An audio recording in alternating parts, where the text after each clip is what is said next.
அந்த பயம் உங்களுக்கு இருக்கட்டும். புரியுதா? ஹலோ, இங்க பாருங்க, நினைவு சின்னம் வைக்க வேணாம்னு யாரும் சொல்லல. ஆனா கடலுக்குள்ள வைக்க கூடாதுன்னு தான் நாங்க சொல்றோம்.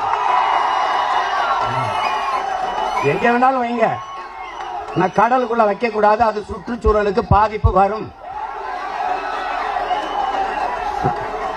நீங்க கத்திரியில உங்களுக்கும் சேர்த்தா நாங்க பேசிருக்கோம். கொஞ்சம் அமைதியா இருங்க. 8551.13 சதுர மீட்டரை நீங்க எடுக்கிறீங்க கடல்ல கரையில. அதுக்குள்ள போய் நீங்க பேனை வைக்கணும்னா கல்ல கொட்டணும், மண்ணை கொட்டணும், அது அழுத்தம் வரும். அதனால அங்க இருக்கிற பவளப்பாறைகள் பாதிக்கப்படும்.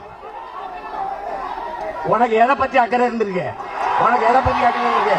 உங்களை கடற்கரையில புதைக்க விட்டது தப்பு, சரிதா? கடற்கரையில புதைக்க நீங்க பேனா வை. ஒரு நாள் நான் வந்து உடைக்கிறேன்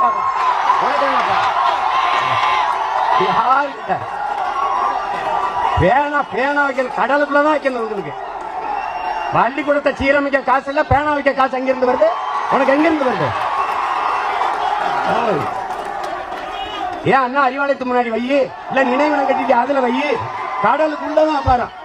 13 மீன்பிடி கிராமங்கள் பாதிக்கப்படும். என் மீனவ மக்களின் வாழ்வாதாரம் சும்மா மீனவர் சங்கம், அனைத்து மீனவர் சங்கம், அகில இந்திய சங்கம் வந்துகிட்டு அதனால ஒன்றும் பாதிப்பு இல்லை அப்படின்னு